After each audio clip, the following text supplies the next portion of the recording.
In this video, we're going to talk about the probability and statistics rubric just so that you know how to work on your project, all right? So basically, this project is just showing your ability to draw conclusions and to make decisions from data, all right?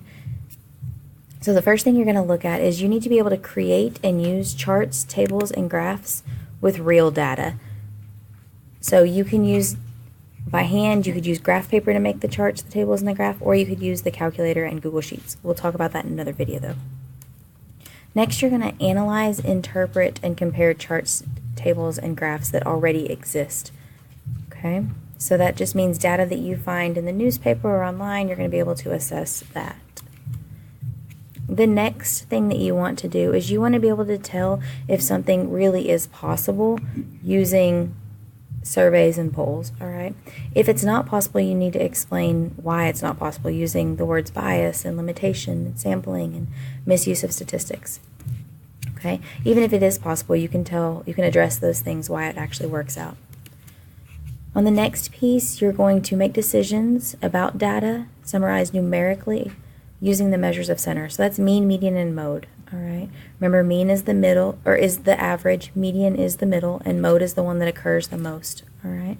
So you're going to talk about those three measures of center when you're comparing multiple sets of data, okay? The next thing that you're going to do is use probability to make decisions about the risks that happen in everyday life. So we're doing this right now with the stock market project when you're making your investments, and then we're also doing this with the type of insurance that you decided to purchase for the budget challenge.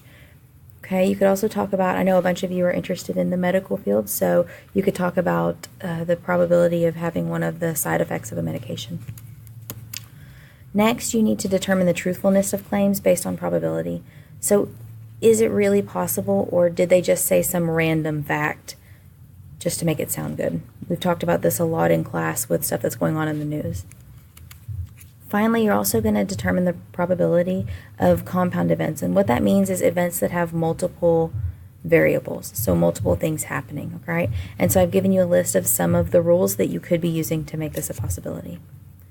So remember, 1, 2, 3, and 4 are your scores. 1 and 2 are not passing. 3 is proficient, and 4 is advanced. All right. So if you get all 3s, that's roughly a 60%. So just be aware that you want to try to get 3s and 4s on the entire project. And just like always, you can submit it as many times as you need to get feedback before you submit for a final grade.